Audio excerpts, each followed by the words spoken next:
pada mulanya perempuan itu tidak mendapatkan tempat dalam disiplin HI, hubungan internasional, karena banyak yang berpikir bahwa HI itu sangat manly sekali, laki-laki. Ya, karena dia bicara maskulinitas, dia bicara tentang perang, dia bicara tentang militer.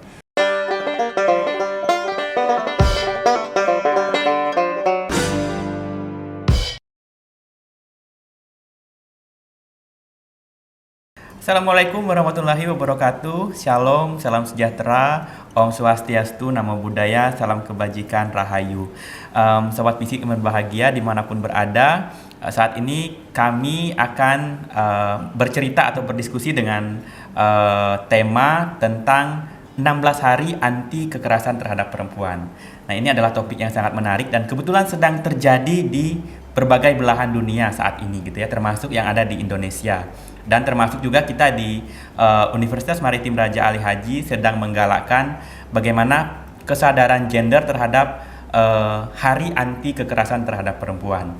Saat ini bersama saya Nikodemus Niko, saya adalah pengajar di program studi sosiologi Universitas Maritim Raja Ali Haji, dan di sebelah saya Heri Wahyudi, dosen pengajar di program studi ilmu hubungan internasional. Dan Pak Heri, kita itu sedang happening saat ini perayaan tentang 16 hari anti kekerasan terhadap perempuan. Jadi di sosiologi itu kami bercerita soal sosiologi gender. Nah, itu masuk dalam kurikulum bahwa hari ini adalah hari yang penting gitu. Dari tanggal 25 November sampai dengan 10 Desember itu adalah perayaannya.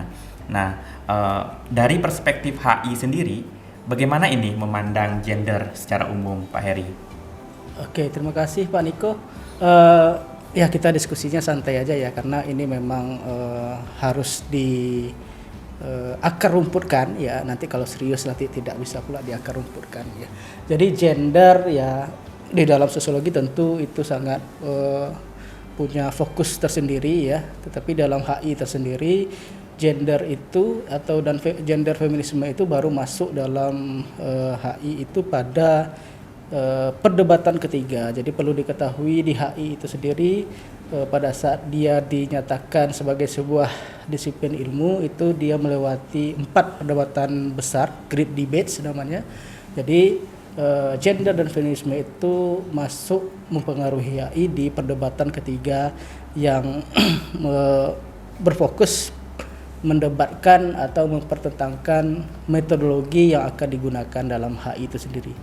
Karena dia muncul di perdebatan ketiga, di mana perdebatan ketiga itu adalah di masa perspektif atau teori-teori baru itu adalah yang membebaskan, yang sifatnya emancipate ya, atau emansipasi. Jadi gender dan feminisme termasuk pada perdebatan tersebut yang teorinya memang harus emansipat atau membebaskan. Nah, membebaskan ya Pak Heri. Jadi termasuk dalamnya adalah anti kekerasan terhadap perempuan. Bagaimana membebaskan perempuan terhadap kekerasan jenis apapun begitu ya. Yeah. Nah, ini adalah salah satu roh mengapa 16 hari anti kekerasan terhadap perempuan itu digalakkan begitu ya. Dan sebetulnya aktivisme dari 16 hari terhadap anti kekerasan terhadap perempuan ini dimulai dari tahun 1991 sebetulnya, pada 25 November, yang merupakan digalakkan oleh Center for Women Leadership. Itu sangat-sangat penuh heroik gitu. Ketika misalnya perempuan-perempuan yang ada di seluruh dunia bergabung, kemudian mereka membicarakan tentang bagaimana situasi perempuan yang ada di negara-negaranya masing-masing begitu. Nah, itulah yang menjadi sejarah atau titik tolak mengapa hari anti kekerasan terhadap perempuan itu terjadi dan digalakkan secara masif di seluruh dunia gitu. Nah, dalam melihat anti kekerasan terhadap perempuan ini Pak Heri, ada banyak narasi yang menyebutkan bahwa perempuan itu adalah makhluk yang lemah gitu ya. Makhluk yang kalau misalkan kita narasikan sebagai istri, sumur, dapur, kasur gitu. Nah, hal itu kan harus dibalikkan narasinya itu. Bagaimana menurut Pak Heri ini? Ya, itu persis apa yang terjadi dalam perdebatan ketiga tadi ya di hubungan internasional. Pada mulanya perempuan itu tidak mendapatkan tempat dalam disiplin HI, hubungan internasional, karena banyak yang berpikir bahwa HI itu sangat manly sekali, laki-laki. Ya, karena dia bicara maskulinitas, dia bicara tentang perang, dia bicara tentang militer, dia bicara tentang kekerasan, ya, dia bicara tentang pemimpin yang tegas, di mana itu menggambarkan maskulinitas laki-laki, tetapi perempuan itu selalu menjadi makhluk kelas 2, ya, terutama dalam hal status sosial dan status pekerjaan. Bahkan di HI sendiri bilang salah satu ilmu yang berkontribusi lahirnya HI itu sendiri, sejarah, ya, di dalam bahasa Inggrisnya history, itu juga diklaim itu punyanya laki-laki karena his story, ceritanya laki-laki gitu. Tetapi semenjak ada feminisme, ya, gender dan feminisme di HI itu kajiannya itu meluas, ya. Gender di dalam HI itu tidak hanya bicara tentang seks, tetapi bicara tentang konstruksi jenis kelamin berdasarkan sosial. Bisa saja seorang pemimpin negara walaupun secara seks, ya, jenis kelamin dia itu perempuan, tetapi secara kebijakan dia maskulin.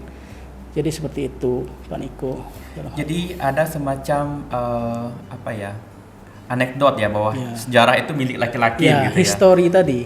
His story gitu. Jadi kalau kita melihat dari anti kekerasan terhadap perempuan, berarti laki-laki pun bisa menjadi aktor yang terlibat dalam aktivisme ini gitu ya.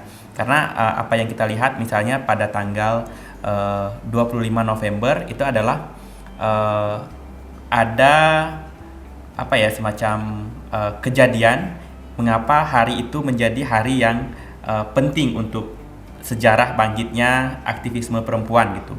Dimana pada tahun 1981 itu ada Kongres Perempuan Amerika Latin yang pertama kali dilaksanakan, itu menunjukkan bahwa perempuan Amerika itu tidak hanya perempuan yang berkulit putih gitu, tetapi ada juga perempuan yang berkulit hitam gitu. Nah, artinya bahwa klaim perempuannya itu yang akan menjadi nafas gitu ya. Perempuan itu tidak dilihat dari kulitnya, jenis rasnya gitu.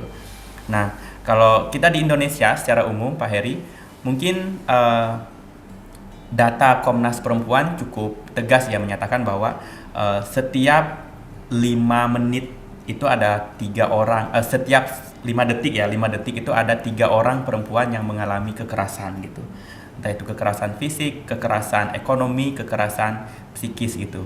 Nah, bagaimana kita sebagai akademisi menyikapi ini, Pak Heri? Sebenarnya itu pertanyaan dari saya untuk Pak Niko. Karena Pak Niko kita lebih kecilkan skopnya, ya kan, dimana Pak Niko juga bertugas sebagai satgas, ya, PPKS di Umrah. Bagaimana kalau kita melihat aktivisme 16 hari anti kekerasan terhadap perempuan ini di unit yang Pak Niko pimpin itu sendiri? Kalau di kami sendiri ya, kebetulan kami itu sedang menggagas adanya sosialisasi yang masif kepada sivitas akademika Umrah, terutama kepada mahasiswa ya, kepada organisasi mahasiswa yang memang menjadi nafasnya universitas gitu.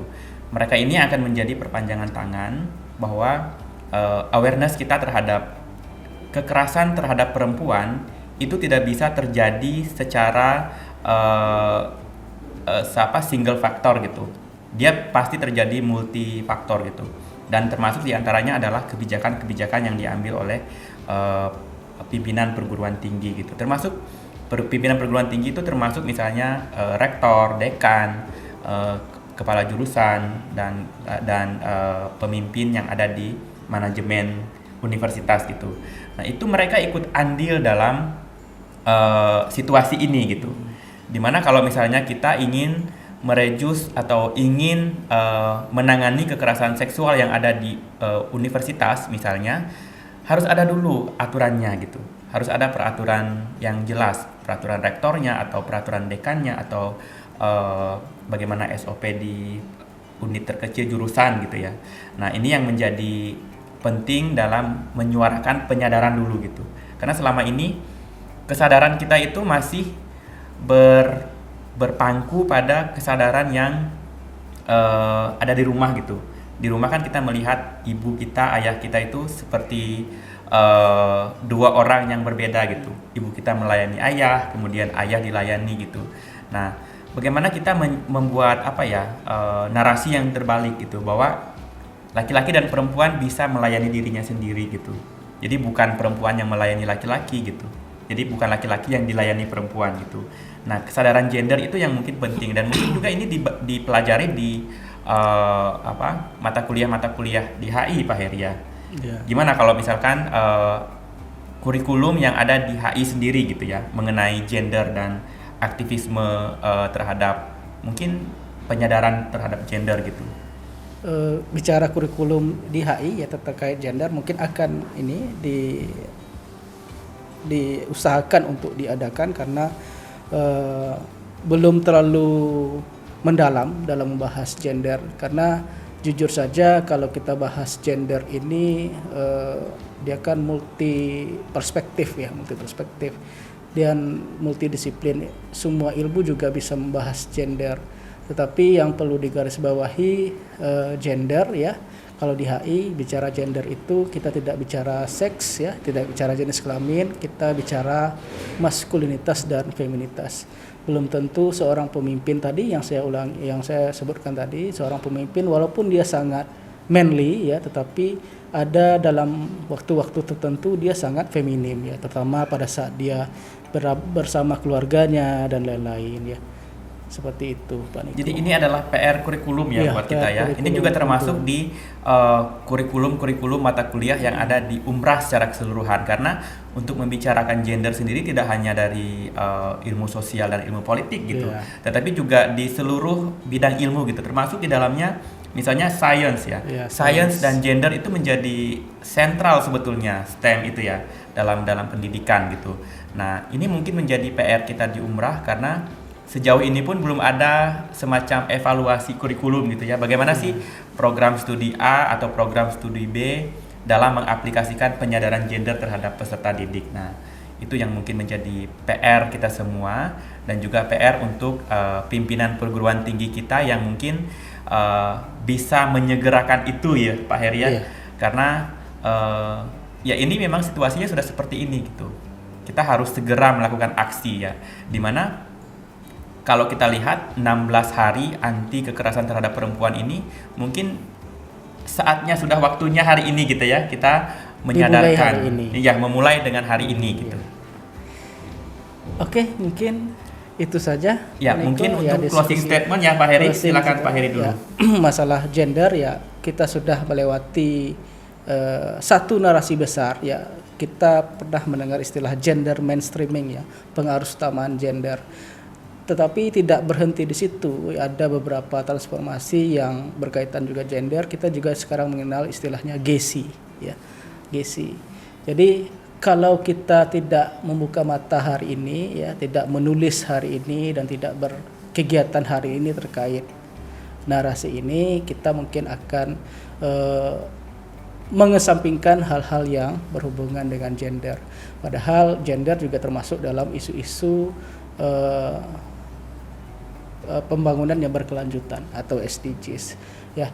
Jadi menurut saya ini sangat penting untuk digalakkan ya, di aktivismekan ya, kita masukkan ke dalam kegiatan aktivitas kita ya. Kalau di dalam perkuliahan kita mulai menyusun sebuah materi dan bahkan outputnya bisa kurikulum. Dan di dalam kegiatan sehari-hari mungkin seperti Pak Niko yang berada di unit Satgas PPKS, bisa dimulai dengan kampanye-kampanye yang berhubungan dengan gender dan anti kekerasan terhadap perempuan. Oke, terima kasih Pak Heri. Nah, mungkin kalau dari saya sendiri, aktivisme 16 hari anti kekerasan terhadap perempuan ini memberi nafas baru ya untuk kita semua, bahwa kita disadarkan bahwa perempuan itu menjadi manusia yang seutuhnya gitu, bukan lagi manusia kelas kedua tadi ya. di mana kita sama-sama membangun Indonesia secara utuh gitu ya. Laki-laki dan perempuan bisa berkontribusi terhadap pembangunan yang ada di Indonesia, di mana pembangunan yang berkelanjutan tadi seperti yang Pak Heri katakan harus dibarengi dengan kesadaran-kesadaran kita bahwa gender tidak lagi menjadi penghalang gitu bagi perempuan, bagi laki-laki untuk berkontribusi. Bahkan bukan bagi laki-laki dan perempuannya, tetapi bagi yang misalnya tadi disebut juga ada GESI, inklusi sosial gitu. Bukan hanya pada kita yang memang punya tubuh yang utuh gitu, ada juga teman-teman yang disabilitas yang mungkin punya kontribusi yang besar terhadap pembangunan di Indonesia gitu. Nah, dalam merayakan aktivisme 16 hari anti kekerasan terhadap perempuan ini, saya juga ingin mengkampanyekan kepada seluruh akademisi umrah, akademika umrah, terutama untuk mahasiswa, mulai dari diri sendiri gitu ya.